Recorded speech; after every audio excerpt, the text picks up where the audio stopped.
ថ្ងៃនេះយើងនឹងសិក្សាជាមួយគ្នានៅក្នុងព្រះគម្ពីរអេសាយជំពូកទី1ខទី18ព្រះយេហូវ៉ាទ្រង់មានបន្ទូលថាចូលមកចុះយើងនឹងពិភាក្សាជាមួយគ្នាទោះបើអំពើបាបរបស់ឯងដូចជាពណ៌ក្រហមតេងក៏ដោយគង់តែនឹងបានសដូចហេមៈទោះបើក្រហមឆ្អៅក៏ដោយគង់តែនឹងបានដូចជារោមជាងវិញនៅក្នុងខទី19បើសិនជាឯងរាល់គ្នាស្ម័គ្រចិត្តតាមហើយស្ដាប់បង្គាប់នោះនឹងបានបរិភោគផលល្អនៃស្រុកដែរប្រសិនបើយើងទាំងអស់គ្នាសង្កេតមើលអំពីព្រះគម្ពីរជាពិសេសនៅក្នុងគម្ពីរសញ្ញាចាស់យើងនឹងឃើញអំពីការអញ្ជើញរបស់ព្រះអង្គគឺជាព្រះដែលតែងតែអញ្ជើញជាទី1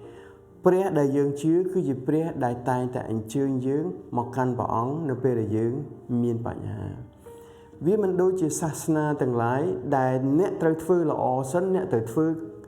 ច្បាប់នេះត្រូវធ្វើច្បាប់នោះត្រូវធ្វើតាមក្រឹតវិន័យនេះទើបមករកយើង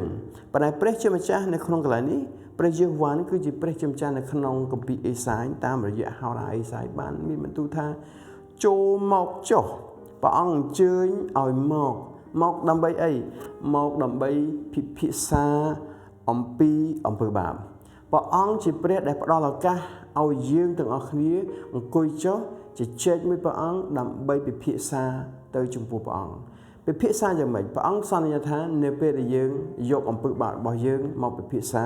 ព្រះអង្គនឹងសម្អាតអំពើបាបរបស់យើងឲ្យដូចជាពណ៌ក្រហមតេងឲ្យសដូចជាព្រិលដូចហេមៈនៅក្នុងដូចជាព្រិលអញ្ចឹងនៅក្នុងកន្លែងហ្នឹងវាឆ្លុះបញ្ចាំងសម្រាប់ខ្ញុំដែរប្រសិនបើយើងអត់ចូលមកចំពោះព្រះអង្គនៅរាល់ទុក្ខលំបាកនៅរាល់អំពើបាបនៅការប្រឈមបន្ទុកទាំងឡាយតើធ្វើម៉េចតែយើងអាចរួចបានដូចជាយើងបើយើងចង់ស្អាតយើងមិនត្រូវងូតទឹកវាមិនដែរ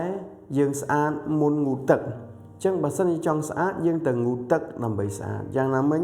ដើម្បីយើងស្អាតនៅចំពោះព្រះអង្គបើសិនយើងនិយាយពីអំពើបាបដើម្បីយើងឲ្យព្រះអង្គសម្អាតយើងត្រូវទុកចិត្តនឹងការសម្អាតរបស់ព្រះអង្គយើងត្រូវទុកចិត្តអំពីការដឹកនាំព្រះអង្គសម្រាប់យើងដែលយើងមានបន្ទុកយើងត្រូវការទុកចិត្តព្រះអង្គក្នុងការដោះបន្ទុកចេញពីយើងមិនអាចស្អាតមុនពេលដែលយើងងូតទឹកទេបន្ទាប់ពីយើងងូតទឹកហើយយើងនឹងស្អាតបន្ទាប់ពីយើងត្រូវបានងូតដោយសារការសម្អាតរបស់ព្រះអង្គតាមរយៈព្រះបន្ទូលតាមរយៈការអធិដ្ឋានតាមរយៈការទុកចិត្តព្រះអង្គនៅក្នុងជីវិតរបស់យើង